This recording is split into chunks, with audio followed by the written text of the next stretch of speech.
So, hi guys, welcome to Longevity Man podcast. Today we have Mitchel Krenz. He is a fellow yogi. He is a holistic wellness practitioner, teacher. He is a role model. He has retired recently in his mid 50s, and he is living the life. Welcome to the Longevity Man podcast. We discuss all things longevity specifically for men. So, hi, Mitchel. Can you tell us a little bit more about yourself? My name is Mitchel Krenz.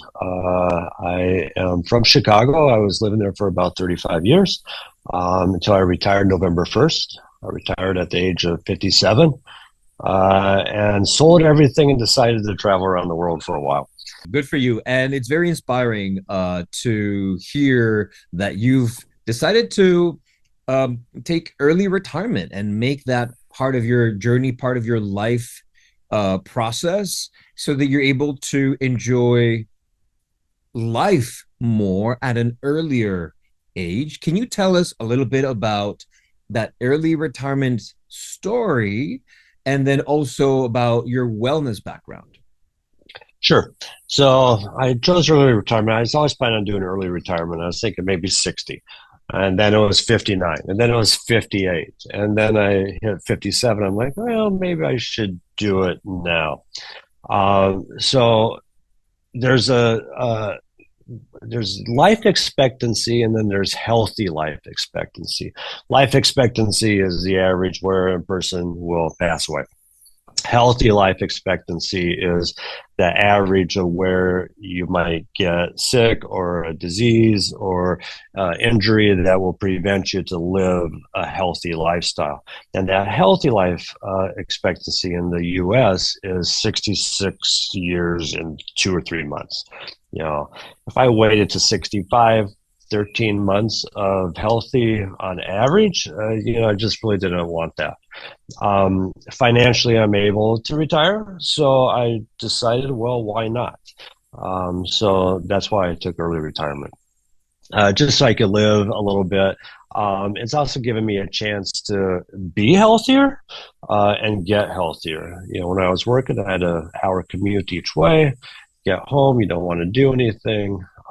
So this has allowed me to get back to being healthy. My journey to health, I grew up in the YMCA. My dad worked for the YMCA his entire life. So I was always around the pool, around the gyms, swimming, doing whatever. In my teen years, I was pretty rebellious, drank a lot, drugged a lot. So I wasn't the best kid. And then at 20, I quit all the drinking and drugging. Still smoked a lot. Quit smoking at 30. In the meantime, I got my bachelor's degree in public health. My emphasis was in occupational safety and health and environmental health. So my career has always been in occupational and environmental health. So I progressed at 30, quit smoking. In my 40s, I kind of got into fitness a little more. Late 40s, I actually got my personal training certification. And then I also got some certifications for the TRX, suspension training systems. So I was teaching that at a local gym and doing some personal training as well. I've always been a very stiff person, so I've always kind of went in and out of yoga as well.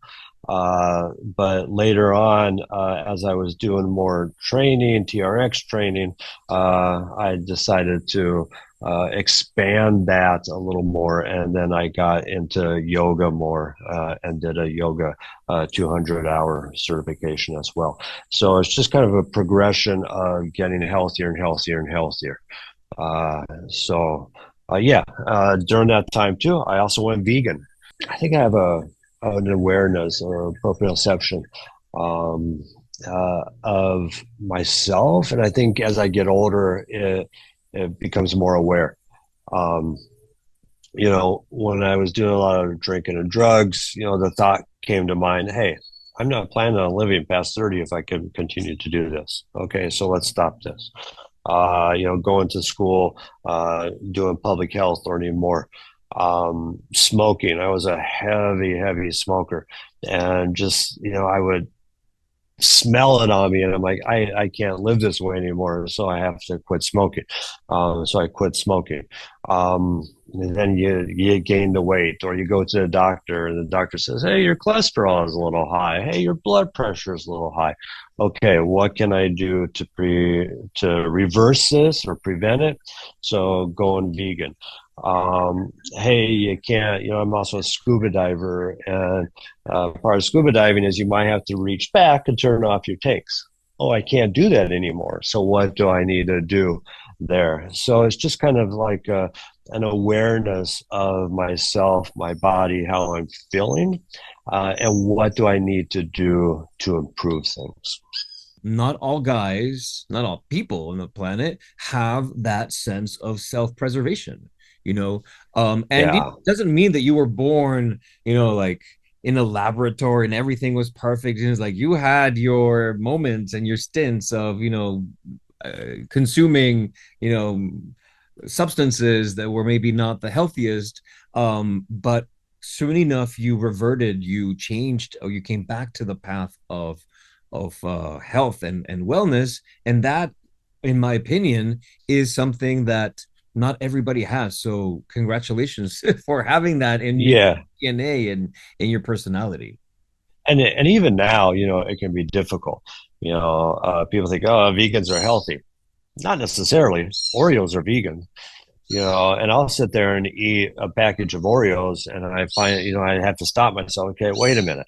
You know, is this what I want right now? What is my goal? So I always try to have goals for myself as well. So when I make those goals, it kind of makes me more aware, of what I need to do or what I don't need to be doing. Yeah.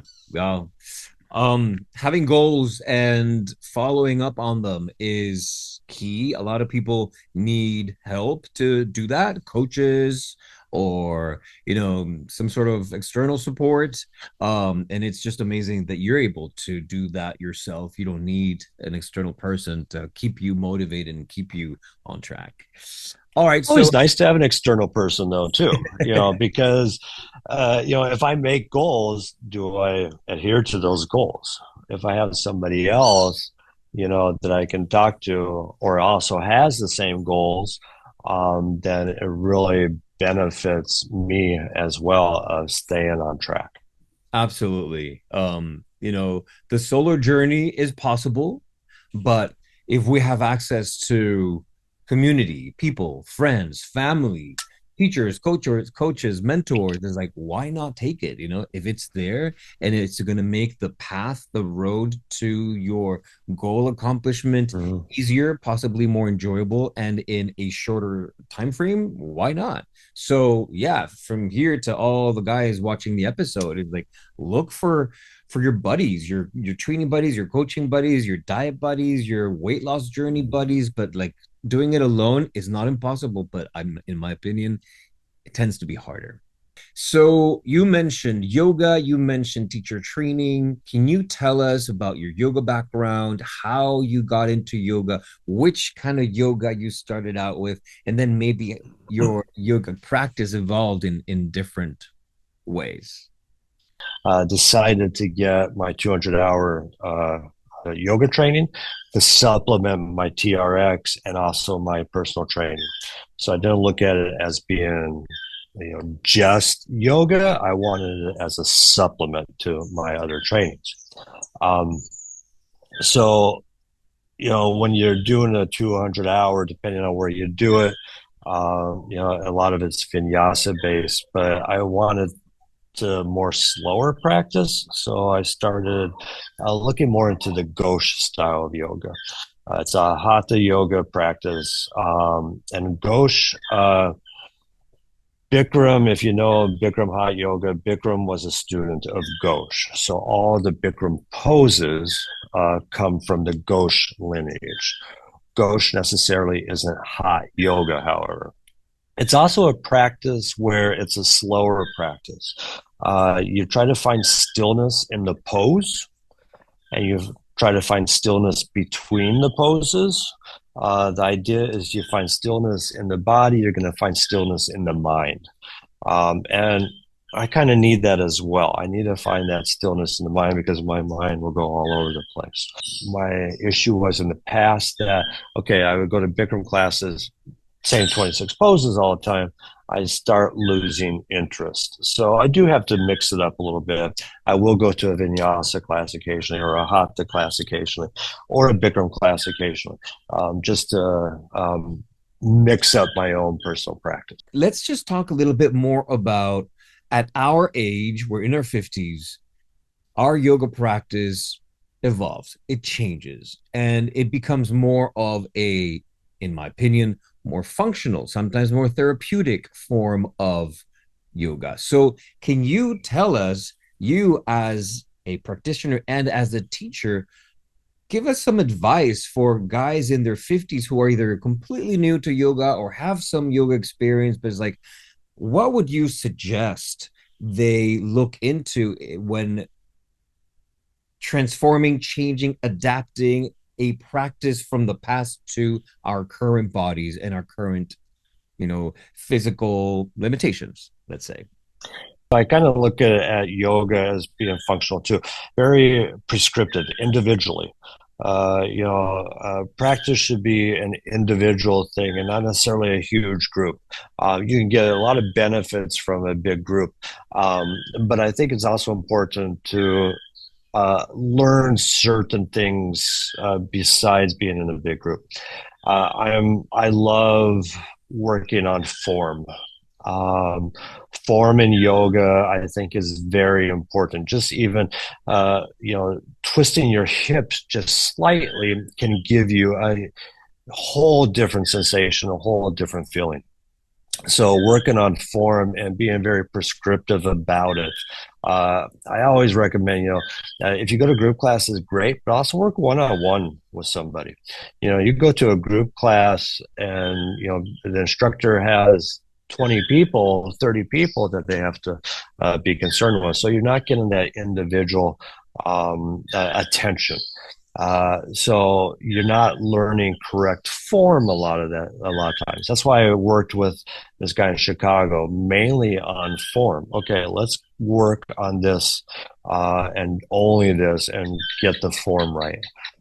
So I think that's very important, especially as we age. A little bit off, and that could cause an injury. So we don't want any injuries. Yeah, I totally agree with you. Maybe at an earlier age, I was also there. I also practiced Bikram. I practiced Ashtanga. I was pushing my body to the very limit. I have a background in competitive gymnastics back in high school, springboard diving in college. So like it was all about like pushing the limits. What else can I do Yeah. with my body? And if we continue with that same mentality throughout our life, the body will eventually say enough. And it has happened. Yeah.